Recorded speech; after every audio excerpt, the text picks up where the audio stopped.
क्या उत्तराखंड में uniform civil code और धर्मांतरण कानूनों के बड़े बदलाव अब ठंडे बस्ते में चले जाएंगे? राज्य की धामी सरकार को इस मामले पर बड़ा झटका लगा है।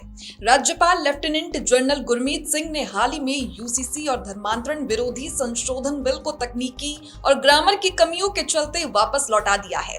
राज्यपाल ने केवल तकनीकी खामियों पर ही सवाल नहीं उठाए, बल्कि कुछ अपराधों के लिए प्रस्तावित सजा की अवधि पर भी अपनी आपत्ति जताई है। उत्तराखंड सरकार के लिए ये झटका महत्वपूर्ण है, क्योंकि ये बिल धामी सरकार के सबसे महत्वाकांक्षी कानूनों में से थे। जनवरी 2024 में पास हुए यूसीसी कानून और अगस्त 2025 में किए गए संशोधन को राज्य सरकार ने बड़ा कदम बताया था। अब सवाल ये है कि क्या यूसीसी के बड़े बदलाव सिर्फ ऐसे ही रह जाएंगे या इन पर कोई कदम उठाया जाएगा?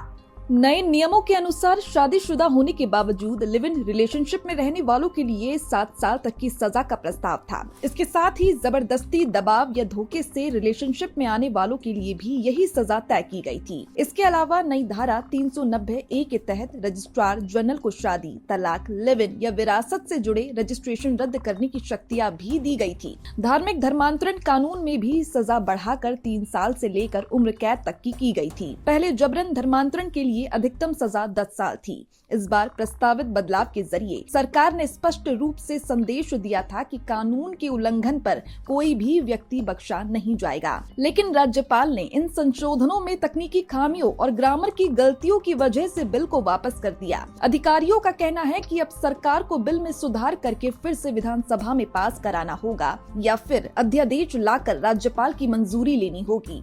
इस कदम पर कांग्रेस ने तुरंत प्रतिक्रिया दी।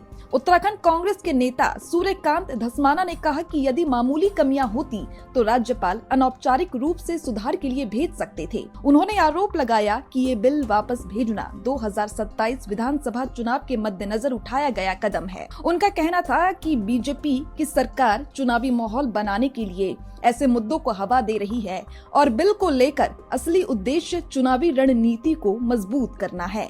राज्य में ये बिल एक बार फिर से बहस का मुद्दा बन गया है सरकार के लिए। अब ये चुनौती है कि तकनीकी सुधार करके बिल को फिर से पास करवाया और इसे जनता और विपक्ष दोनों के लिए स्वीकार्य बनाए। राजनीतिक उठापटक और चुनावी तैयारियों के बीच ये बिल उत्तराखंड की राजनीति में नया मोड़ ला सकता है। देखना ये होगा कि धामी सरकार इस चुनौती का सामना कैसे करती है और क्या ये बिल अगले विधानसभा सत्र तक पास हो पाएंगे या फिर और देरी होती है। तो इसी को जानने के लिए आप बने रहिए हमारे साथ और देखते रहिए भारत अपडेट।